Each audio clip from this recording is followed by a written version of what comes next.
യാക്കോബ് അപ്പച്ചൻ തന്റെ കസേരയിലിരുന്ന ജനലിലൂടെ പുറത്തേക്ക് നോക്കി. കാറ്റിലാടുന്ന വാഴയിലകളെ അയാൾ ശ്രദ്ധിച്ചു. ഒരു ഞായറാഴ്ച ഉച്ചയായിരുന്നു. ചുറ്റും മക്കളുടെയും കൊച്ചുമക്കളുടെയും ബഹളം. അടുക്കളയിൽ നിന്ന് മരുമകളുടെ പാത്രങ്ങളുടെ കിലുക്കം കേൾക്കാം. അതൊരു സന്തോഷമുള്ള കാഴ്ചയാകേണ്ടതായിരുന്നു. പക്ഷേ യാക്കോബിന്റെ മനസ്സിൽ ഭാരം നിറഞ്ഞു. അയാൾക്ക് 73 വയസ്സായി. പഴയതുപോലെ ഒന്നും ചെയ്യാൻ ഇപ്പോൾ കഴിയില്ല. ശരീരത്തിന് ക്ഷീണം, കാലുകൾക്ക് വിറയൽ. എന്നാൽ മനസ്സിന് ഇപ്പോഴും ചെറുപ്പമാണ്. അതേസമയം ആർക്കും വേണ്ടാത്തൊരു പഴയ വസ്തുവിനെ പോലെയാണ് അവർ തന്നെ കാണുന്നതെന്ന് അയാൾക്ക് തോന്നി. ഭക്ഷണത്തിനുള്ള വിളി വന്നു. എല്ലാവരും ഡൈനിങ് ടേബിളിന് ചുറ്റും ഒത്തുകൂടി. മകന്റെ ഭാര്യയാണ് വിളമ്പുന്നത്. അവൾ ഓരോരുത്തർക്കും ഇറച്ചിക്കറിയും ചോറും വിളമ്പി. യാക്കോബിന്റെ പ്ലേറ്റിൽ അവസാനമാണ് അവൾ ഭക്ഷണം വെച്ചത്. അത് അയാളുടെ മനസ്സിനെ ഒന്ന് നൊമ്പരപ്പെടുത്തി. ഒരു നോട്ടം കൊണ്ടുപോലും അവൾ തന്നെ വെറുക്കുന്നുണ്ടെന്ന് അയാൾക്ക് മനസ്സിലായി. എല്ലാവരും ഭക്ഷണം കഴിക്കാൻ തുടങ്ങി. യാക്കോബ് അപ്പച്ചൻ തന്റെ പ്ലേറ്റിലേക്ക് നോക്കി. കുറച്ചു നാളുകളായി ഇത് പതിവാണ്. താൻ എന്തെങ്കിലും എടുക്കാനായി ഫ്രിഡ്ജ് തുറന്നാൽ പോലും അവരുടെ മുഖത്ത് അതൃപ്തി കാണാം. ആ മുഖഭാവങ്ങൾ ഒരു കത്തിമുന പോലെ അയാളുടെ ഹൃദയത്തിൽ കൊണ്ടിരുന്നു. അപ്പ ഇന്നലെ രാത്രി അപ്പൻ പത്രം എടുക്കുന്ന ശബ്ദം കേട്ട് ഞാൻ ഞെട്ടി ഉണർന്നു. കുറച്ചുകൂടി ശ്രദ്ധിച്ചുകൂടെ? ഇളയ മകൻ യാതൊരു മടിയുമില്ലാതെ പറഞ്ഞു. യാക്കോബ് അപ്പച്ചനൊന്നും പറഞ്ഞില്ല. വായിലെ ഇറച്ചി ചവച്ചു ആഹാരം പൂർത്തിയാക്കി. അന്ന് രാത്രി ഉറങ്ങാൻ കിടക്കുമ്പോൾ താൻ അവർക്കൊരു ഭാരമാകുകയാണോ എന്ന് അയാൾ ചിന്തിച്ചു. എന്നാൽ ഞായറാഴ്ച വ്യത്യസ്തമായിരുന്നു. ഭക്ഷണം കഴിക്കുന്നതിനിടയിൽ എന്തോ ഒരു വിഷയം പറഞ്ഞ് മരുമകൾ ഉറക്കെ സംസാരിക്കുന്നത് യാക്കോബ് അപ്പച്ചൻ കേട്ടു. അയാൾ തലയുയർത്തി അവളെ നോക്കി. അവളുടെ മുഖത്ത് ഒരു വെറുപ്പ്. മകൻ അവളുടെ പക്ഷം ചേർന്ന് സംസാരിച്ചു. അപ്പൻ എല്ലാത്തിനും സ്വന്തം മുറിയിലേക്ക് ഓടിപ്പോവാനാണ് ഇഷ്ടം, മകൻ പറഞ്ഞു. അത് ശരിയാണ്, ആർക്കും ഒരു ഉപകാരവുമില്ല, മരുമകൾ പറഞ്ഞു. ഉപകാരമില്ലാത്ത കിളവൻ. ഇളയ മകൻ ഒരു മടിയുമില്ലാതെ ഒട്ടും ശബ്ദം കുറയ്ക്കാതെ പറഞ്ഞു. യാക്കോബ് അപ്പച്ചൻ സ്തംഭിച്ചുപോയി. അവന്റെ വാക്കുകൾ ഒരു കല്ല് പോലെ തന്റെ നെഞ്ചിൽ പതിച്ചതായി അയാൾക്ക് തോന്നി. വായിലെ ഇറച്ചി ചവയ്ക്കാൻ അയാൾക്ക് കഴിഞ്ഞില്ല. വേദനിക്കാത്തതുപോലെ അയാൾ നടിച്ചു. പക്ഷേ ഒരു മനുഷ്യന്റെ ആത്മാഭിമാനത്തെയാണ് ആ വാക്ക് മുറിവേൽപ്പിച്ചത്. അത്തരം വാക്കുകൾ വിഴുങ്ങുന്നത് കഠിനമാണ്. അയാൾ വേഗം തന്റെ ഭക്ഷണം കഴിച്ചു. ഒരു തുണി കൊണ്ട് വായ തുടച്ചു. ശബ്ദമുണ്ടാക്കാതെ തന്റെ മുറിയിലേക്ക് നടന്നു. അകത്ത് കയറി വാതിലടച്ചനലിന്റെ അടുത്തേക്ക് നടന്നു. പുറത്തേക്ക് നോക്കി അയാൾ ആഴത്തിൽ ശ്വാസം വിട്ടു. താൻ അവർക്കു വേണ്ടി ചെയ്ത കാര്യങ്ങളെക്കുറിച്ചും അവർ തനിക്ക് വേണ്ടി ചെയ്യാൻ നിർത്തിയ കാര്യങ്ങളെക്കുറിച്ചും അയാൾ ചിന്തിച്ചു. അത് ഒരു ചെറിയ വാക്കായിരുന്നു, പക്ഷെ 1000 വാക്കുകളേക്കാൾ ശക്തിയുണ്ട്. ചിലപ്പോൾ മൗനത്തിനെന്ന് അയാൾ പഠിച്ചിരുന്നു. ഇന്ന് വാദിച്ചിട്ട് കാര്യമില്ലെന്ന് അയാൾ മനസ്സിലാക്കി. നിശബ്ദതയിൽ തന്നെ ഈ കുടുംബത്തിൽ അധികപ്പറ്റായിട്ടുള്ളത് താനല്ലവരാണെന്ന് അയാൾ തിരിച്ചറിഞ്ഞു. ആ രാത്രി അയാൾക്ക് ഉറങ്ങാൻ കഴിഞ്ഞില്ല. മക്കൾ ഉറങ്ങിക്കഴിഞ്ഞപ്പോൾ അയാൾ എഴുന്നേറ്റിരുന്നു. മേൽക്കൂരയിലേക്ക് നോക്കി. തന്റെ പഴയ സുഹൃത്തായ ഇസ്മായിലിനെ അയാൾ ഓർത്തു. പിറ്റേ ദിവസം പുലർച്ചെ വെളിച്ചം കടന്നുവരാൻ തുടങ്ങിയപ്പോൾ അയാൾ എഴുന്നേറ്റു. താക്കോലെടുത്ത് ഒരു താക്കോൽ നിർമ്മാതാവിനെ വിളിച്ചു. വീടിന്റെ എല്ലാ പൂട്ടുകളും മാറ്റാൻ അയാൾ തീരുമാനിച്ചു. ആരോടും ഒന്നും പറയാൻ അയാൾ ആഗ്രഹിച്ചില്ല. ശബ്ദമുണ്ടാക്കി ബഹളം വെച്ചുമില്ല. അയാളുടെ ഹൃദയം വേഗത്തിൽ മിടിച്ചു. ഒരു പുതിയ അധ്യായം തുടങ്ങാനുള്ള സമയമായെന്ന് അയാൾക്ക് തോന്നി. താൻ തോറ്റുകൊടുക്കില്ലെന്ന് അയാൾ മനസ്സിൽ ഉറപ്പിച്ചു. അയാൾ താക്കോലും പണവും എടുത്ത് പതിയെ പുറത്തേക്ക് നടന്നു. ഒരു നിശബ്ദ വിപ്ലവത്തിന്റെ തുടക്കമായിരുന്നു അത്. രാവിലെ നേരം വെളുക്കുന്നതിന് മുൻപ് തന്നെ യാക്കോബ് അപ്പച്ചൻ ഇറങ്ങി. തെരുവ് വിളക്കുകൾ അപ്പോഴും കെട്ടിട്ടില്ല. തണുത്ത കാറ്റ് അയാളുടെ മുഖത്തടിച്ചു. ഈ പ്രായത്തിൽ സാധാരണ താൻ വീട്ടിലിരുന്ന് പുതപ്പിനടിയിൽ ചുരുണ്ടുകൂടേണ്ടതാണ്. എന്നാൽ ഇന്ന് തനിക്ക് സ്വയം തിരിച്ചു പിടിക്കേണ്ടതുണ്ടെന്ന് അയാൾക്ക് തോന്നി. അയാൾ വേഗത്തിൽ നടന്നു. അയാളുടെ ലക്ഷ്യം അടുത്തുള്ള ചെറിയൊരു കവലയായിരുന്നു. അവിടെ ഇസ്മായിലിന്റെ കടയുണ്ട്. 5 പതിറ്റാണ്ടിലേറെയായി ഇസ്മായിൽ അവിടെ താക്കോലുകളും പൂട്ടുകളും വിൽക്കുന്നു. യാക്കോബ് അപ്പച്ചന്റെ സുഹൃത്താണ് അദ്ദേഹം. ചെറുപ്പത്തിൽ ഇസ്മായിലിന്റെ അച്ഛനോടൊപ്പം താക്കോലുണ്ടാക്കാൻ പഠിച്ചിട്ടുണ്ട് യാക്കോബ്. പക്ഷേ ജീവിതം വേറെ വഴികളിലേക്ക് തിരിച്ചുവിട്ടു. കടയുടെ മുന്നിലെത്തിയപ്പോൾ യാക്കോബ് കണ്ടു ഇരുട്ടിലും ഇസ്മായിൽ തന്റെ പണിയിൽ മുഴുകിയിരിക്കുന്നു. ഇസ്മായിൽ യാക്കോബ് പതിയെ വിളിച്ചു. ഇസ്മായിൽ തലയുയർത്തി നോക്കി. യാക്കോബിനെ കണ്ടതും അവന്റെ കണ്ണുകളിൽ ആശ്ചര്യം നിറഞ്ഞു. യാക്കോബ് അപ്പച്ചൻ, ഈ വെളുപ്പാൻ കാലത്ത് എന്താ പറ്റിയത്? ഒന്നുമില്ല, എനിക്ക് കുറച്ച് പൂട്ടുകളും താക്കോലുകളും വേണം, യാക്കോബ് പറഞ്ഞു. അവന്റെ ശബ്ദം പതിഞ്ഞതായിരുന്നു. ഇസ്മായിൽ കൂടുതലൊന്നും ചോദിച്ചില്ല.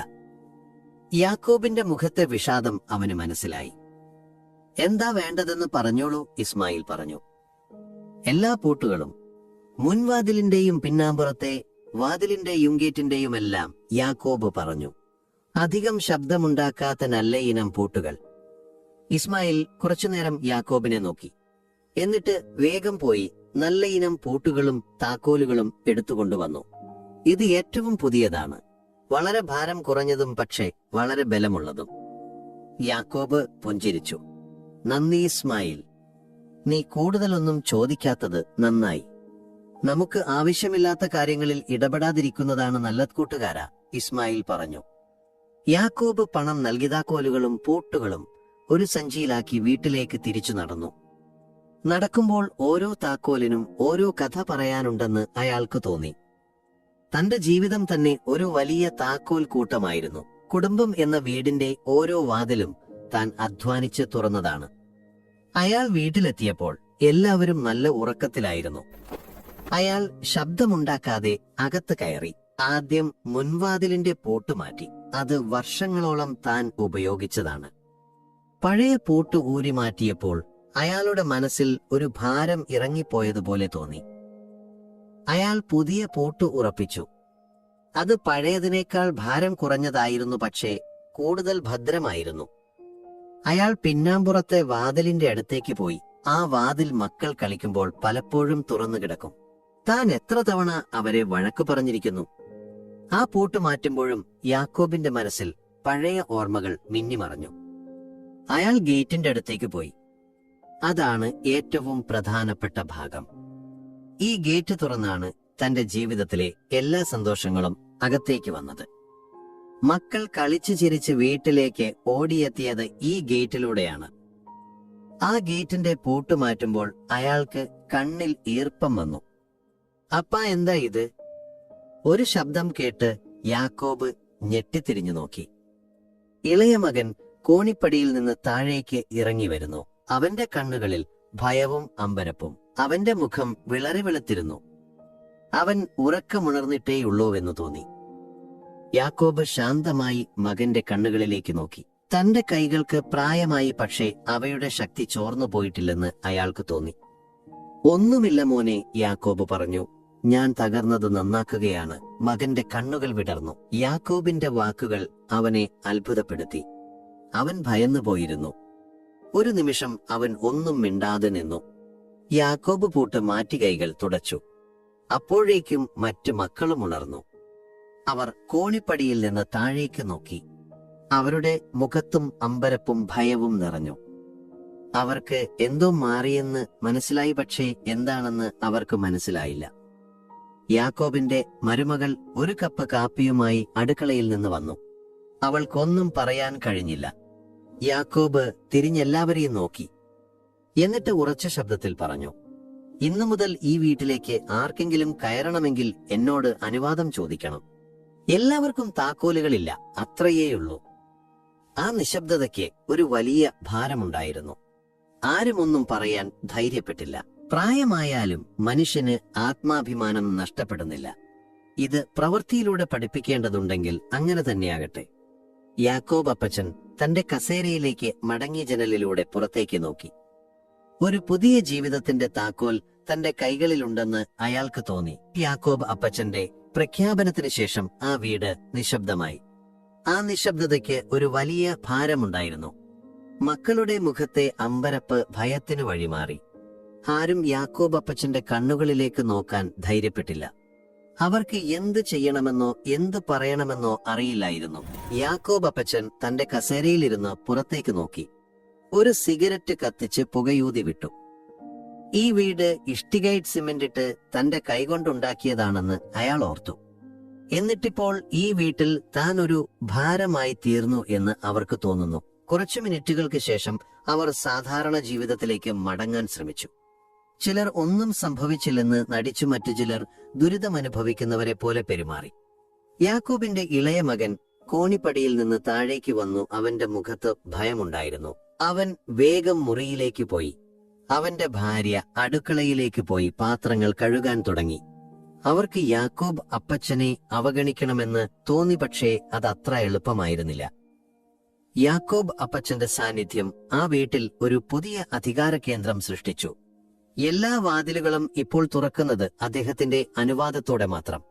അവർക്ക് എന്തെങ്കിലും ആവശ്യമുണ്ടെങ്കിൽ പോലും അദ്ദേഹത്തോട് അനുവാദം ചോദിക്കേണ്ടി വരും. ഇത് അവരുടെ ജീവിതത്തിലെ ഒരു വലിയ മാറ്റമായിരുന്നു. ഏകദേശം 1 മണിക്കൂറിന് ശേഷം യാക്കോബ് അപ്പച്ചന്റെ ഇളയ മകൻ അദ്ദേഹത്തിന്റെ അടുത്തേക്ക് വന്നു. അവൻ പതിയെയാണ് നടന്നത്, എന്തോ ചോദിക്കാൻ മടിച്ചു നിൽക്കുന്നത് പോലെ. അവന്റെ മുഖത്ത് കുറ്റബോധം കാണാമായിരുന്നു. എന്നാൽ അത് സത്യമാണോ എന്ന് യാക്കോബിന് ഉറപ്പില്ലായിരുന്നു. അപ്പ അവൻ പതിഞ്ഞ ശബ്ദത്തിൽ വിളിച്ചു, യാക്കോബ്. അപ്പച്ചൻ തിരിഞ്ഞ് അവനെ നോക്കി. എന്താ മോനെ? അപ്പ ഇത് ആവശ്യമായിരുന്നു. അവന്റെ ചോദ്യത്തിൽ വേദനയുണ്ടായിരുന്നു. യാക്കോബ് അപ്പച്ചൻ അവനെ നോക്കി ഉറച്ച സ്വരത്തിൽ പറഞ്ഞു, ഈ പൂട്ടുകൾ മാറ്റുന്നതിൽ എനിക്ക് സന്തോഷമുണ്ടെന്ന് നീ കരുതുന്നുണ്ടോ? ആരെ അകത്ത് കയറ്റണമെന്നും വേണ്ടെന്നും തീരുമാനിക്കുന്നതിൽ എനിക്ക് സന്തോഷമുണ്ടെന്ന് നീ കരുതുന്നുണ്ടോ? ഇല്ല മോനെ, ചിലപ്പോൾ ചില കാര്യങ്ങൾ നാം ഇഷ്ടപ്പെട്ടിട്ടല്ല, മറിച്ച് നിർബന്ധിതമായി ചെയ്യേണ്ടി വരും. അവൻ തല താഴ്ത്തി. അവന്റെ കണ്ണുകൾ നിറഞ്ഞു. യാക്കോബ് അപ്പച്ചൻ കുറച്ചുനേരം നിശബ്ദനായി ഇരുന്നു. എന്നിട്ട് പറഞ്ഞു, നിങ്ങൾ കുട്ടികളായിരുന്നപ്പോൾ ഞാൻ എത്ര തവണ നിങ്ങളെ വീടിന് പുറത്തു നിർത്തിയിട്ടുണ്ട്. എത്ര തവണ ഞാൻ വാതിൽ നിങ്ങളുടെ മുഖത്തിന് നേരെ അടച്ചിട്ടുണ്ട്. അവൻ നിലത്തേക്ക് നോക്കി പറഞ്ഞു, ഒരിക്കലുമില്ല. അപ്പോൾ യാക്കോബ് അപ്പച്ചൻ പറഞ്ഞു, എങ്കിൽ ഇന്ന് എന്നെ മനസ്സിലാക്കുക. എനിക്ക് വേറെ വഴിയില്ല. അന്ന് ആ സംഭാഷണം അവിടെ അവസാനിച്ചു. അവൻ തിരിച്ചുപോയി. യാക്കോബ് വീണ്ടും ജനലിലൂടെ പുറത്തേക്ക് നോക്കി. ചിലപ്പോൾ വാക്കുകളേക്കാൾ ശക്തി പ്രവൃത്തികൾക്കാണ്. അവന്റെ കണ്ണുകളിൽ കണ്ട കുറ്റബോധം യാക്കോബിനെ സമാധാനിപ്പിച്ചു. എന്നാൽ കാര്യങ്ങൾ അവിടെ അവസാനിച്ചില്ല. അദ്ദേഹത്തിന്റെ പ്രവൃത്തിയുടെ പ്രത്യാഘാതങ്ങൾ കൂടുതൽ വലുതായിരുന്നു. മക്കൾ അകറ്റി നിർത്തപ്പെട്ടതായി തോന്നുമ്പോൾ അവർ ശാന്തരായിരിക്കില്ലെന്ന് അദ്ദേഹത്തിന് അറിയാമായിരുന്നു. അവർ ഫോണിൽ സംസാരിക്കുന്നതും യാക്കോബ് മുറിയിൽ കയറുമ്പോൾ വാതിലുകൾ അടയുന്നതും അയാൾ ശ്രദ്ധിച്ചു. അവർക്ക് എനിക്കെതിരെ എന്തോ പദ്ധതിയുണ്ടെന്ന് അയാൾക്ക് തോന്നി. തനിക്ക് ഉപകാരം ഇല്ലാതാകുമ്പോൾ അവർ തന്നെ ഒരു ഭാരമായിട്ടേ കാണൂ. അതൊരു ദുരന്തമാണെങ്കിലും സത്യമാണ്. അവരുടെ അടുത്ത നീക്കം എന്തായിരിക്കുമെന്ന് അയാൾ ചിന്തിച്ചു. അയാൾ ആ വീടിന്റെ പുതിയ കാവൽക്കാരനായി സ്വയം മനസ്സിൽ കണ്ടു. അയാൾ ആത്മാഭിമാനം തിരിച്ചുപിടിക്കാനുള്ള പോരാട്ടം ആരംഭിച്ചിട്ടേ ഉണ്ടായിരുന്നുള്ളൂ. യാക്കോബ് അപ്പച്ചന്റെ താക്കോൽ വിപ്ലവം ആ വീട്ടിൽ ഒരു പുതിയ അധികാര സമവാക്യം സ്ഥാപിച്ചു. പക്ഷമക്കളുടെ മനസ്സിൽ അത് കൂടുതൽ വെറുപ്പും അമർഷവുമാണ് ഉണ്ടാക്കിയത്. അവർക്കിടയിൽ രഹസ്യ സംഭാഷണങ്ങൾ വർദ്ധിച്ചു. യാക്കോബ് മുറിയിൽ കയറുമ്പോൾ ഫോൺ സംഭാഷണങ്ങൾ പെട്ടെന്ന് നിലയ്ക്കുന്നതും വാതിലുകൾ അടയുന്നതും അയാൾ ശ്രദ്ധിച്ചു. അവർക്ക് എനിക്കെതിരെ എന്തോ പദ്ധതിയുണ്ടെന്ന് അയാൾക്ക് തോന്നി. അയാൾക്ക് ഉപകാരമില്ലാതാകുമ്പോൾ അവർ തന്നെ ഒരു ഭാരമായിട്ടേ കാണൂ. അതൊരു ദുരന്തമാണെങ്കിലും സത്യമാണ്. അങ്ങനെയൊരു ബുധനാഴ്ച ഉച്ചതിരിഞ്ഞ യാക്കോബ് പതിവ് പോലെ ജനലരികിൽ ഇരിക്കുകയായിരുന്നു. തന്നെ അപമാനിച്ച തന്റെ ഇളയ മകൻ അയാളുടെ അടുത്തേക്ക് വന്നു. അവൻ തല താഴ്ത്തിയിരുന്നു. സാധാരണ അവന്റെ മുഖത്തുണ്ടായിരുന്ന ധാർഷ്ട്യം ആ നിമിഷം കണ്ടില്ല. ഇത് ഒരു ദുരന്തം വിളിച്ചറിയിക്കുന്ന ശാന്തതയാണെന്ന് യാക്കോബിന് മനസ്സിലായി. അപ്പാ, അവൻ പതിഞ്ഞ ശബ്ദത്തിൽ വിളിച്ചു. യാക്കോബ് അവനെ നോക്കി. പറയൂ മോനെ. ഞങ്ങൾ എല്ലാവരും കൂടി സംസാരിച്ചു, അവൻ പറഞ്ഞു. അവന്റെ ശബ്ദത്തിൽ ഒരുതരം അനിശ്ചിതത്വമുണ്ടായിരുന്നു. ഞങ്ങൾ കരുതുന്ന തപ്പക്ക് കൂടുതൽ പരിചരണം ലഭിക്കുന്ന ഒരിടത്തേക്ക് മാറുന്നതാണ് നല്ലതെന്നാണ്. ഒരു വൃദ്ധസദനത്തിലേക്ക്. മകന്റെ വാക്കുകൾ യാക്കോബിന്റെ ഹൃദയത്തിൽ ഒരു ഇടിത്തീ പോലെ പതിച്ചു. വൃദ്ധസദനം. ഈ വാക്ക് അയാൾ പ്രതീക്ഷിച്ചിരുന്നുവെങ്കിലും അത് നേരിട്ട് കേട്ടപ്പോൾ ഒരു നിമിഷം അയാളുടെ നെഞ്ച് തകർന്നു പോയതുപോലെ തോന്നി. അയാൾ ശാന്തമായി അവനെ നോക്കിയതിന്റെ വൈകാരികമായ വേദനയെ മറച്ചുവെച്ചുകൊണ്ട് ചോദിച്ചു, ഒരു വൃദ്ധസദനത്തിലേക്കോ? അത് ഞങ്ങൾക്ക് അപ്പയോട് ഇഷ്ടമില്ലാഞ്ഞിട്ടല്ല, മകൻ വേഗം പറഞ്ഞു. അപ്പയുടെ നല്ലതിനു വേണ്ടിയാണ്. അവിടെ നല്ല പരിചരണം കിട്ടും. അപ്പക്ക് പ്രായമായില്ലേ? എനിക്ക് പ്രായമായി, പക്ഷേ എന്റെ ഓർമ്മകൾക്ക് പ്രായമായിട്ടില്ല. ഈ വീട് എങ്ങനെയാണ് ഞാൻ ഉണ്ടാക്കിയതെന്ന് എനിക്ക് ഓർമ്മയുണ്ട്, യാക്കോബ് പറഞ്ഞു. അവന്റെ കണ്ണുകളിലേക്ക് നോക്കുമ്പോൾ യാക്കോബിന് എല്ലാം മനസ്സിലായി. തന്നെ അകറ്റാൻ മാത്രമല്ലേ ഈ വീട് സ്വന്തമാക്കാനും അവർക്ക് പദ്ധതിയുണ്ടായിരുന്നു. താൻ ഒരു ഭാരമായി മാറുമ്പോൾ ഈ വീട് മുഴുവനായും അവർക്ക് സ്വന്തമാക്കാം. പക്ഷെ യാക്കോബ് ഒന്നും മിണ്ടിയില്ല. അയാൾ പതിയെ എഴുന്നേറ്റ് അടുക്കളയിലേക്ക് പോയി. തന്റെ പുതിയ താക്കോലുകൾ സൂക്ഷിച്ചിരുന്ന മേശവലിപ്പ് തുറന്നു. അയാൾ അവയെ നോക്കി, എന്നിട്ട് തിരിച്ചുവെച്ചു. തനിക്ക് ഒരുപാട് ദൂരം പോകാനില്ലെന്ന് അയാൾക്ക് തോന്നി. ഈ വീട്ടാൻ തന്റെ വിയർപ്പും രക്തവും നൽകി നിർമ്മിച്ച ഈ വീട്ടവർക്ക് വിട്ടുകൊടുക്കാൻ അയാൾ തയ്യാറല്ലായിരുന്നു. ആ രാത്രി അയാൾ അവരോടൊപ്പം ഭക്ഷണം കഴിച്ചില്ല. തന്റെ മുറിയുടെ വാതിലടച്ച് അയാൾ അകത്തിരുന്നു. അയാൾ തന്റെ വീടിന്റെ ഓരോ ഇഷ്ടികയെക്കുറിച്ചും തന്റെ മക്കളുടെ ജനനത്തെക്കുറിച്ചും ആലോചിച്ചു. താൻ അവരോട് എന്തെങ്കിലും തെറ്റ് ചെയ്തോ? അയാൾ സ്വയം ചോദിച്ചു. ഇല്ല, എനിക്ക് കഴിയുന്നതെല്ലാം ഞാൻ ചെയ്തു. ഈ വീട്ടിൽ ഇനി തനിക്കൊരു സ്ഥാനമില്ലെന്ന് അയാൾ തിരിച്ചറിഞ്ഞു. എന്നാൽ ഒരു വലിയ യുദ്ധത്തിന് തയ്യാറെടുക്കാൻ അയാൾ തീരുമാനിച്ചു. തന്റെ ആത്മാഭിമാനം തിരിച്ചുപിടിക്കാൻ, തന്റെ വീടിനെ തിരിച്ചുപിടിക്കാൻ. പിറ്റേന്ന് രാവിലെ യാക്കോബ് അപ്പച്ചൻ പതിവിലും നേരത്തെ എഴുന്നേറ്റു.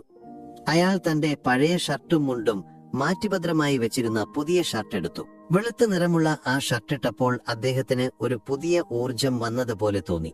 അയാൾ താടിയും മുടിയും ഒതുക്കി പതിവ് പോലെ നടക്കാനിറങ്ങി. സൂര്യൻ ഉദിച്ചുയർന്നു വരുന്നതേയുള്ളൂ. പക്ഷികൾ പാടാൻ തുടങ്ങിയിട്ടില്ല. യാക്കൂബ് അപ്പച്ചൻ നേരെ ഇസ്മായിലിന്റെ കടയിലേക്ക് നടന്നു. ഇസ്മായിൽ പതിവ് പോലെ കട തുറന്നിരിപ്പുണ്ടായിരുന്നു. യാക്കോബിനെ കണ്ടപ്പോൾ അവൻ ചിരിച്ചു. യാക്കോബ് അപ്പച്ച ഇന്ന് പുതിയ ഉടുപ്പിലാണല്ലോ, എന്താ വിശേഷം?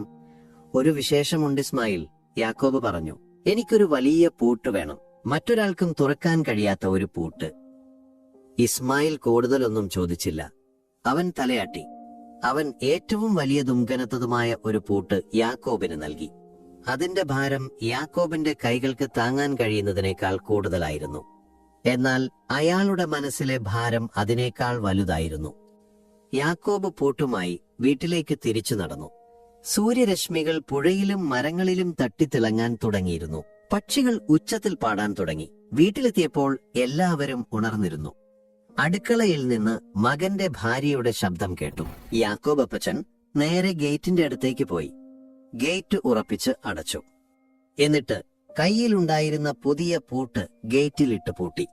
ആ പൂട്ടിന്റെ ഭാരം അയാളുടെ കൈകളിൽ തങ്ങുന്നില്ലെന്ന് അയാൾക്ക് തോന്നി. അയാൾക്ക് പ്രായമായി, പക്ഷേ അയാളുടെ ആത്മാഭിമാനം ചെറുപ്പമായിരുന്നു. അപ്പാ, നിങ്ങൾ ഇതേക്കുറിച്ച് ആലോചിച്ചോ? ഇളയ മകൻ കോണിപ്പടിയിൽ നിന്ന് താഴെ വന്ന് ചോദിച്ചു. യാക്കോബ് അപ്പച്ചൻ ശാന്തമായി തലയാട്ടി. അതെ, ഞാൻ വൃദ്ധസദനത്തിലേക്ക് പോകുന്നില്ലെന്ന് ഞാൻ തീരുമാനിച്ചു. മകൻ എന്തെങ്കിലും പറയാൻ ശ്രമിക്കുന്നതിന് മുമ്പ് യാക്കോബ് കൈ ഉയർത്തി പറഞ്ഞു. ഞാൻ മറ്റൊരു കാര്യം കൂടി തീരുമാനിച്ചു. ഇന്നു മുതൽ ഈ വീട്ടിൽ ഈ പൂട്ടിട്ടാണ് അടയ്ക്കാൻ പോകുന്നത്. അച്ഛനെ ചവറുപോലെ കളയാൻ കഴിയുമെന്ന് കരുതുന്നവർക്ക് ഈ വാതിൽ കടന്ന് പുറത്തു പോകാം. അവർക്ക് പിന്നെ ഈ വീട്ടിൽ സ്ഥാനമില്ല. മുമ്പ് ശബ്ദങ്ങളുണ്ടായിരുന്ന ആ വീട്ടിൽ ഇപ്പോൾ ഒരു നിശബ്ദത. അത് ഒരു കൊടുങ്കാറ്റിനു മുൻപുള്ള ശാന്തത പോലെയായിരുന്നു. മക്കളുടെ മുഖത്തെ ഞെട്ടലും ഭയവും വ്യക്തമായിരുന്നു. യാക്കോബ് അപ്പച്ചൻ പൂട്ടിന്റെ താക്കോൽ പോക്കറ്റിലിട്ട് തന്റെ കസേരയിലേക്ക് മടങ്ങി. അയാൾ ജനലിലൂടെ പുറത്തേക്ക് നോക്കി. ഇപ്പോൾ പൂട്ട് ഗേറ്റിലാണ്. വീടിന്റെ അകത്തുള്ളവർക്ക് ഈ വാതിൽ കടന്ന് പുറത്തു പോകണമെങ്കിൽ അദ്ദേഹത്തോട് അനുവാദം ചോദിക്കണം. അത് അവർക്ക് ഒരു വലിയ തിരിച്ചടിയായിരുന്നു. അവർ ഭയന്നു പോയിരുന്നു. കാരണം യാക്കോബ് അപ്പച്ചൻ ആദ്യമായി അവരുടെ ജീവിതത്തിൽ നിയന്ത്രണങ്ങൾ ഏർപ്പെടുത്തി. അവർക്ക് യാതൊരു സംശയവുമില്ലാതെ മനസ്സിലായി, യാക്കോബ് അപ്പച്ചൻ ഇപ്പോൾ അവരുടെ നേതാവാണ്. കാര്യങ്ങൾ ഇങ്ങനെയാണ്, യാക്കോബ് പറഞ്ഞു, പ്രവൃത്തിയിലൂടെ, വാക്കുകളിലൂടെയല്ല. യാക്കോബ് അപ്പച്ചൻ അവരുടെ മുഖത്തെ ഭയം കണ്ടപ്പോൾ ചിരിച്ചു. ഇത് പകരം വീട്ടാനായിരുന്നില്ല, തന്റെ ആത്മാഭിമാനം തിരിച്ചു പിടിക്കാനായിരുന്നു. ഈ വീട്ടിലെ അധികാരം ഇപ്പോൾ അദ്ദേഹത്തിന്റെ കൈകളിലാണ്. യാക്കോബ് അപ്പച്ചന്റെ അപ്രതീക്ഷിതമായ നീക്കം കുടുംബത്തിൽ വലിയൊരു പിരിമുറുക്കം സൃഷ്ടിച്ചു. ഗേറ്റിലെ വലിയ പൂട്ട് അവർക്ക് യാക്കോബിനെ പേടിപ്പെടുത്തുന്ന ഒരു ഓർമ്മപ്പെടുത്തലായി മാറി. അവർക്ക് പുറത്തു പോകണമെങ്കിൽ പോലും അദ്ദേഹത്തിന്റെ അനുവാദം വേണം. അത് അവർക്ക് ഒരു വലിയ തിരിച്ചടിയായിരുന്നു. ദിവസങ്ങൾ കടന്നുപോയി നിശബ്ദത തുടർന്നു. പക്ഷെ ആ നിശബ്ദത യാക്കോബ് പ്രതീക്ഷിച്ചതായിരുന്നു. അവർ പഴയതുപോലെ യാക്കോബ് അപ്പച്ചനെ അവഗണിക്കാനും രഹസ്യമായി കാര്യങ്ങൾ സംസാരിക്കാനും തുടങ്ങി. അവർക്ക് യാക്കോബിനെതിരെ ഒരു വഴി കണ്ടെത്തണമെന്ന് അയാൾക്ക് മനസ്സിലായി. അവർ ഫോണിൽ സംസാരിക്കുന്നതും യാക്കോബ് മുറിയിൽ കയറുമ്പോൾ വാതിലുകൾ അടയുന്നതും അയാൾ ശ്രദ്ധിച്ചു. അവർക്ക് തന്റെ സ്ഥലം സ്വന്തമാക്കാൻ ഒരു വഴി തേടുന്നുണ്ടായിരുന്നു. ഒരു ദിവസം സന്ധ്യയ്ക്ക് യാക്കോബ് അപ്പച്ചൻ പതിവ് പോലെ ജനലരികിൽ ഇരിക്കുകയായിരുന്നു. മകൻ അകത്തേക്ക് വന്നു. യാക്കോബ് അപ്പച്ചന്റെ പഴയ തോക്ക് വൃത്തിയാക്കുകയായിരുന്നു അയാൾ. അത് വർഷങ്ങളോളം അയാൾ വേട്ടയാടാൻ ഉപയോഗിച്ചിരുന്നതാണ്. മകനെ കണ്ടപ്പോൾ യാക്കോബിന്റെ ഹൃദയം ഒന്ന് വിറച്ചു. അപ്പാ, മകൻ പതിഞ്ഞ ശബ്ദത്തിൽ വിളിച്ചു. യാക്കോബ് തോക്ക് വൃത്തിയാക്കി അലമാരിയിൽ വെച്ച് അവനോട് ചോദിച്ചു, ഇപ്പോൾ ഇങ്ങനെയൊക്കെ പറയാൻ എന്താ കാരണം? ഞങ്ങൾ പരസ്പരം സംസാരിച്ചു, മകൻ പറഞ്ഞു. അവന്റെ വാക്കുകൾ സത്യമാണെന്ന് യാക്കോബിന് തോന്നി. ഞങ്ങൾ അപ്പയോട് ചെയ്തത് തെറ്റാണ്. ഞങ്ങൾ അപ്പയെ വിലമതിച്ചില്ല. യാക്കോബ് അവനെ നോക്കി. അവന്റെ കണ്ണുകളിൽ കുറ്റബോധം കാണാമായിരുന്നു. പക്ഷേ അത് ആത്മാർത്ഥമാണോ എന്ന് അയാൾക്ക് ഉറപ്പില്ലായിരുന്നു. അയാൾ അവനോട് പറഞ്ഞു, നീ അത് മനസ്സിലാക്കിയതിൽ എനിക്ക് സന്തോഷമുണ്ട്. പക്ഷെ നിയമങ്ങൾ നിയമങ്ങളാണ്, അത് മാറില്ല. അവൻ തലയാട്ടി തിരിച്ചുപോയി. യാക്കോബ് വീണ്ടും ഒറ്റയ്ക്കിരുന്നു. അവർക്ക് തന്നെ ഒരു ഭാരമായിട്ടേ കാണൂ അതൊരു ദുരന്തമാണെങ്കിലും സത്യമാണ്. അവരുടെ അടുത്ത നീക്കം എന്തായിരിക്കുമെന്ന് അയാൾ ചിന്തിച്ചു. യാക്കോബ് അത് നിയമപരമായി രേഖപ്പെടുത്താൻ തീരുമാനിച്ചു. അയാൾ തന്റെ വക്കീലിനെ വിളിച്ചു എല്ലാം ഔദ്യോഗികമായി രേഖപ്പെടുത്തി. ഈ വീട് എന്റേത് മാത്രമാണിത്. വിൽക്കാനോ മാറ്റം വരുത്താനോ ആർക്കും അനുവാദമില്ല. എന്നെ പുറത്താക്കാൻ ശ്രമിക്കുന്നത് നിയമപരമായ കുറ്റമാണ്. അയാൾ സംസാരിക്കുന്നത് മക്കൾ ഇടനാഴിയിൽ നിന്ന് കേട്ടു. അവർക്ക് ഒന്നും ചെയ്യാൻ കഴിയില്ലെന്ന് അവർക്ക് മനസ്സിലായി. ആ നിമിഷം മുതൽ യാക്കോബിന് സമാധാനം ലഭിച്ചു. എന്നാൽ ഒരാൾക്കും പൂർണ്ണമായി ആശ്വസിക്കാൻ കഴിയില്ലെന്ന് യാക്കോബിന് മനസ്സിലായി. ദിവസങ്ങൾ കടന്നുപോയി. നിശബ്ദത തുടർന്നു. പക്ഷേ ആ നിശബ്ദത അയാൾ പ്രതീക്ഷിച്ചതായിരുന്നു. മക്കൾ അദ്ദേഹത്തിന്റെ പുറകിൽ വെച്ച് ഫോണിൽ സംസാരിക്കുന്നത് അയാൾ ശ്രദ്ധിച്ചു. അവർ തന്റെ സ്ഥലം സ്വന്തമാക്കാൻ ഒരു വഴി തേടുന്നുണ്ടായിരുന്നു. അയാൾ ഉണർന്ന തന്റെ താക്കോലും പൂട്ടുമെടുത്ത് നേരെ സബ് രജിസ്ട്രാർ ഓഫീസിലേക്ക് പോയി. അയാൾ തന്റെ കഥ പറഞ്ഞു. ഉദ്യോഗസ്ഥൻ പുതിയൊരു പ്രമാണം എഴുതി. തന്റെ വീട് തന്റെ പേരിലാണെന്നും ആർക്കും ഇത് തൊടാൻ കഴിയില്ലെന്നും അതിൽ രേഖപ്പെടുത്തി. യാക്കോബ് അപ്പച്ചൻ തന്റെ അന്തസ്സ് തിരിച്ചു പിടിച്ചതിൽ സന്തോഷിച്ചു. അയാൾ ആ വീട്ടിലെ അധികാരിയായി. അത് പകരം വീട്ടാനായിരുന്നില്ലതിന്റെ ആത്മാഭിമാനത്തിനു വേണ്ടിയായിരുന്നു. യാക്കോബ് അപ്പച്ചൻ തന്റെ വീടിന്മേലുള്ള അധികാരം നിയമപരമായി ഉറപ്പിച്ചതിനു ശേഷം അയാൾക്ക് മനസ്സിൽ ഒരു ആശ്വാസം തോന്നി. മക്കൾക്ക് ഇനി തനിക്കെതിരെ ഒന്നും ചെയ്യാൻ കഴിയില്ലെന്ന് അയാൾക്ക് അറിയാമായിരുന്നു. വീട്ടിലെ അന്തരീക്ഷം ഒരു തരം നിശബ്ദതയിൽ മുങ്ങി. ആരും യാക്കോബ് അപ്പച്ചനോട് നേരിട്ട് തർക്കിക്കാൻ ധൈര്യപ്പെട്ടില്ല. പകരം അവർ അദ്ദേഹത്തെ പൂർണ്ണമായി അവഗണിക്കാൻ തുടങ്ങി. ഫോണിൽ സംസാരിക്കുമ്പോൾ ശബ്ദം താഴ്ത്തുന്നതും അദ്ദേഹം വരുമ്പോൾ മുറികളുടെ വാതിലുകൾ അടയ്ക്കുന്നതും പതിവായി. ഒരു ദിവസം ഉച്ചയ്ക്ക് യാക്കോബ് അപ്പച്ചൻ തന്റെ കസേരയിലിരുന്ന് പുറത്തേക്ക് നോക്കുകയായിരുന്നു. അദ്ദേഹത്തിന്റെ കൊച്ചുമകൻ 7 വയസ്സുള്ള കുട്ടൻ അദ്ദേഹത്തിന്റെ അടുത്തേക്ക് വന്നു. മറ്റുള്ളവരിൽ നിന്ന് വ്യത്യസ്തമായി അവൻ യാക്കോബ് അപ്പച്ചനോട് തുറന്നു സംസാരിക്കാറുണ്ടായിരുന്നു. അപ്പച്ച, അവൻ വിളിച്ചു. എന്താ മോനെ? യാക്കോബ് അപ്പച്ചൻ അവന്റെ തലയിൽ തലോടി. കുട്ടൻ യാക്കോബിന്റെ കണ്ണുകളിലേക്ക് നോക്കി. അപ്പച്ച, നിങ്ങൾ ഒറ്റയ്ക്കാണോ ജീവിക്കേണ്ടത്? ആ ചോദ്യം യാക്കോബിന്റെ ഹൃദയത്തിൽ ഒരു വേദനയുണ്ടാക്കി. ആത്മാർത്ഥമായ ഒരു ചോദ്യം. അയാൾ കുട്ടനെ തന്റെ അടുത്തേക്ക് ചേർത്ത് നിർത്തി. മോൻ എന്താണ് കാണുന്നത്? എല്ലാവരും അപ്പച്ചനോട് മിണ്ടാതിരിക്കുന്നത് ഞാൻ കാണുന്നുണ്ട്, കുട്ടൻ പറഞ്ഞു. യാക്കോബ് അപ്പച്ചൻ ചിരിച്ചു. ചിലപ്പോൾ നമ്മൾ ഒരുപാട് പേരുമായിട്ട് താമസിക്കും, പക്ഷെ നമ്മൾ ഒറ്റയ്ക്കായിരിക്കും. ആരെങ്കിലും നമ്മളെ ബഹുമാനിക്കുന്നതാണ് പ്രധാനം. നീ അത് എപ്പോഴും ഓർമ്മിക്കണം. അത് കുട്ടന് പൂർണ്ണമായി മനസ്സിലായില്ലെങ്കിലും അവൻ തലയാട്ടി. ആ രാത്രി യാക്കോബ് അപ്പച്ചൻ കിടന്നുറങ്ങുകയായിരുന്നു. പെട്ടെന്ന് വാതിലിൽ ആരോ ബലമായി തട്ടുന്ന ശബ്ദം കേട്ടു. അയാൾ ഞെട്ടിയുണർന്നു. അയാൾ തന്റെ വടിയെടുത്ത് പുറത്തിറങ്ങി. പുറത്ത് അദ്ദേഹത്തിന്റെ 2 മക്കൾ നിൽക്കുന്നുണ്ടായിരുന്നു. അവരുടെ മുഖത്ത് ദേഷ്യവും നിരാശയും നിറഞ്ഞിരുന്നു. എന്താണ് നിങ്ങൾ ഈ ചെയ്യുന്നത്? യാക്കോബ് അപ്പച്ചൻ അവരോട് ചോദിച്ചു. അവർ യാക്കോബിനെ അവിടെ കണ്ടപ്പോൾ ഞെട്ടിപ്പോയി. അപ്പ, അവർ വിളിച്ചു. ഇതെല്ലാവരുടെയും വീടാണ്. ഇതാണ് എന്റെ വീട്, യാക്കോബ് പറഞ്ഞു. നാളെ നിങ്ങൾക്കൊരു സർപ്രൈസ് ഉണ്ടാകും. അത് നിങ്ങൾക്ക് ഇഷ്ടപ്പെടില്ല. യാക്കോബ് അപ്പച്ചൻ വാതിലടച്ച് അകത്തേക്ക് പോയി. തന്റെ ജീവിതത്തിലെ ഏറ്റവും വലിയ വെല്ലുവിളി വരാനിരിക്കുന്നു എന്ന് അയാൾക്ക് അറിയാമായിരുന്നു. ഈ വീട് താൻ ആർക്കും വിട്ടുകൊടുക്കില്ലെന്ന് അയാൾ ഉറപ്പിച്ചു. അയാൾക്ക് തന്റെ ആത്മാഭിമാനം തിരിച്ചുപിടിക്കണം. ഒരു യുദ്ധം തുടങ്ങിയിരിക്കുന്നു. പിറ്റേന്ന് രാവിലെ യാക്കോബ് അപ്പച്ചൻ പതിവിലും നേരത്തെ എഴുന്നേറ്റു. അയാൾ തന്റെ കസേരയിലിരുന്ന് ജനലിലൂടെ പുറത്തേക്ക് നോക്കി. ഒരു നാരങ്ങാവെള്ളം കുടിച്ചന്റെ വടി എടുത്തു തൊപ്പി വെച്ച് പുറത്തേക്ക് നടന്നു. മക്കൾ ഉറങ്ങിക്കിടക്കുന്നതിനാൽ ആരും അദ്ദേഹത്തെ കണ്ടില്ല. നേരെ സബ് രജിസ്ട്രാർ ഓഫീസിലേക്ക് പോയി. അവിടെ അദ്ദേഹത്തിന്റെ വക്കീൽ കാത്തിരിക്കുന്നുണ്ടായിരുന്നു. വക്കീൽ യാക്കോബിന്റെ മുഖത്തെ ദൃഢനിശ്ചയം കണ്ടു. കൂടുതൽ ചോദ്യങ്ങൾ ചോദിക്കാൻ അയാൾക്ക് ധൈര്യമുണ്ടായില്ല. യാക്കോബ് അപ്പച്ചൻ തന്റെ കഥ പറഞ്ഞു. അദ്ദേഹം തന്റെ ജീവിതത്തിലെ ഒരു അധ്യായം അവസാനിപ്പിക്കാൻ തയ്യാറാണെന്ന് പറഞ്ഞു. ഈ വീട് ഞാൻ വിൽക്കാൻ തീരുമാനിച്ചു, യാക്കോബ് പറഞ്ഞു. എന്റെ മക്കൾക്കല്ല, വിശ്വാസമുള്ള ഒരാൾക്ക്. വക്കീൽ യാക്കോബിന്റെ തീരുമാനം കേട്ട് ഞെട്ടി. അപ്പച്ചാ, നിങ്ങൾ ഇത് ഗൗരവമായിട്ടാണോ പറയുന്നത്? അതെ മോനെ, എന്റെ തീരുമാനത്തിൽ മാറ്റമില്ല. യാക്കോബ് അപ്പച്ചൻ വീട് വിൽക്കുന്നതിനുള്ള കരാറിൽ ഒപ്പിട്ടു. അദ്ദേഹത്തിന്റെ മക്കൾക്ക് വേണ്ടിയായിരുന്നില്ല അത്. എല്ലാം ഒപ്പിട്ടതിന് ശേഷം യാക്കോബ് തിരികെ തന്റെ വീട്ടിലേക്ക് നടന്നു. വീട്ടിലെത്തിയപ്പോൾ മക്കൾ അവിടെ അദ്ദേഹത്തെ കാത്തിരിക്കുന്നുണ്ടായിരുന്നു. അവരുടെ മുഖത്ത് ആകാംക്ഷയും ഭയവും നിറഞ്ഞിരുന്നു. അപ്പാ, ഇന്നലെ രാത്രി അപ്പൻ പറഞ്ഞ സർപ്രൈസ് എന്താണ്? ഇളയ മകൻ ചോദിച്ചു. യാക്കോബ് അപ്പച്ചൻ ഒരു പുഞ്ചിരിയോടെ അവരെ നോക്കി. ആ പുഞ്ചിരിക്ക് ഒരുപാട് വേദനയുണ്ടായിരുന്നു. ഞാൻ എന്റെ ജീവിതത്തിൽ ഒരു വലിയ തീരുമാനമെടുത്തു. എന്റെ ജീവിതം നിങ്ങൾക്ക് വേണ്ടി നൽകി. ഞാൻ നിങ്ങളെ വളർത്തി, പക്ഷെ നിങ്ങളെല്ലാം മറന്നു. ഇപ്പോൾ എന്റെ ഊഴമാണ്. എനിക്ക് പുതിയൊരു ജീവിതം തുടങ്ങണം. അദ്ദേഹം തന്റെ തൊപ്പി വെച്ച് വാതിലിനടുത്തേക്ക് നടന്നു. ഈ വീട്ടിൽ ഞാൻ അവസാനമായിട്ടാണ് വരുന്നത്. ഞാൻ ഈ വീട് വിറ്റു. അവരുടെ മുഖം വിളറി. ചിലർ കസേരയിൽ നിന്ന് എഴുന്നേറ്റു, മറ്റു ചിലർ ഞെട്ടിത്തെറിച്ചിരുന്നു. യാക്കോബ് അപ്പച്ചൻ അവരെ നോക്കാതെ പുറത്തേക്ക് നടന്നു. ഗേറ്റ് തുറന്ന് പുറത്തിറങ്ങുന്നതിനു മുമ്പ് അദ്ദേഹം തിരിഞ്ഞു നിന്നു. ബഹുമാനമില്ലാതെ ഈ വീട്ടിൽ ജീവിക്കുന്നതിനേക്കാൾ നല്ലത് എനിക്ക് ഒരു മരത്തിന്റെ ചുവട്ടിൽ കിടന്നുറങ്ങുന്നതാണ്.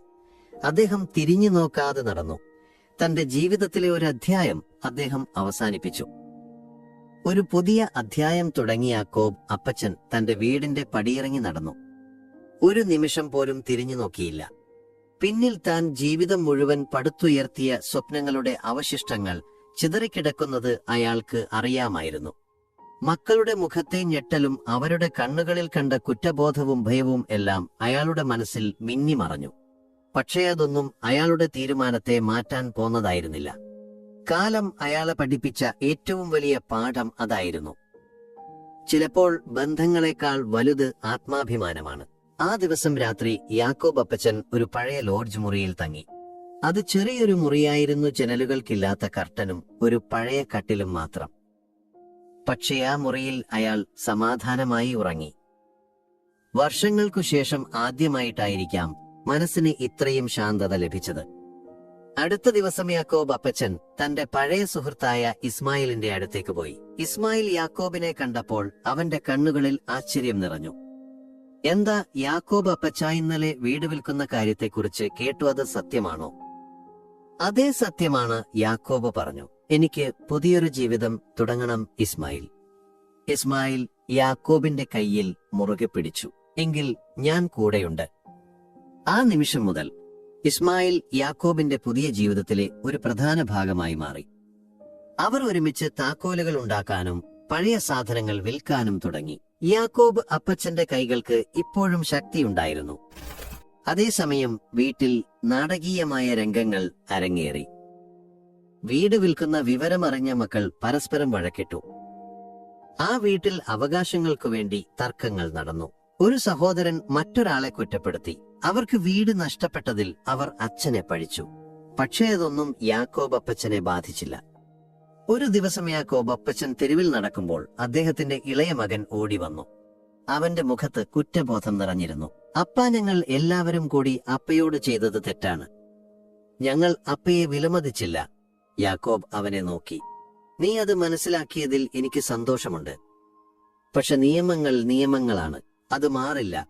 ഈ വീട് ഇനി എന്റേതല്ല. അയാൾ തിരിഞ്ഞു നടന്നു. താൻ സ്വന്തമാക്കിയ ഈ ഭൂമിയിൽ തനിക്കിനി അവകാശമില്ലെന്ന് അയാൾക്കറിയാമായിരുന്നു. അയാൾ ഒരു ചെറിയ കട്ടിലിനടുത്ത് തങ്ങി പഴയ ഓർമ്മകൾ പങ്കുവച്ചു. ചിലപ്പോൾ നമ്മൾ ഒരുപാട് പേരുമായിട്ട് താമസിക്കും, പക്ഷെ നമ്മൾ ഒറ്റയ്ക്കായിരിക്കും. അയാൾ ഒരു മരത്തിന്റെ ചുവട്ടിലിരുന്നു കൊണ്ട് പറഞ്ഞു. ആരെങ്കിലും നമ്മളെ ബഹുമാനിക്കുന്നതാണ് പ്രധാനം. നീ അത് എപ്പോഴും ഓർമ്മിക്കണം. തന്റെ ജീവിതത്തിലെ ഒരു അധ്യായം അവസാനിപ്പിച്ച് അയാൾ ഒരു പുതിയ അധ്യായം തുടങ്ങി. ആത്മാഭിമാനം തിരിച്ചു പിടിച്ചുകൊണ്ട് ഒറ്റയ്ക്ക് പക്ഷേ സന്തോഷവാനായി. വാക്കുകളേക്കാൾ ശക്തി പ്രവൃത്തികൾക്കാണെന്ന് യാക്കോബ് അപ്പച്ചൻ ലോകത്തെ പഠിപ്പിച്ചു. അവസാനം ഒരു ദിവസം തന്റെ കൊച്ചുമകൻ അദ്ദേഹത്തെ തേടി വന്നു. "അപ്പച്ചാ, നിങ്ങൾ ഇപ്പോൾ സന്തോഷവാനാണോ?" യാക്കോബ് അവനെ നോക്കി പുഞ്ചിരിച്ചു. "മോനെ, ഞാൻ എന്നും സന്തോഷവാനായിരുന്നു. ചിലപ്പോൾ അത് കാണിക്കാൻ ഞാൻ മറന്നുപോയിരുന്നു. പക്ഷേ ഇഞ്ഞാൻ എന്നെ തിരിച്ചു പിടിച്ചു." യാക്കോബ് അപ്പച്ചൻ തന്റെ ജീവിതത്തിലെ ഒരു അധ്യായം അവസാനിപ്പിച്ചു. ഒരു പുതിയ അധ്യായം തുടങ്ങി. നിങ്ങൾക്കും നിങ്ങളുടെ ജീവിതത്തിൽ ഒരു പുതിയ കഥ എഴുതാൻ ഒരിക്കലും വൈകില്ല. ഈ കഥയുടെ അവസാനം വരെ നിങ്ങൾ എന്നെ കേട്ടതിന് ഞാൻ നിങ്ങളോട് നന്ദി പറയുന്നു.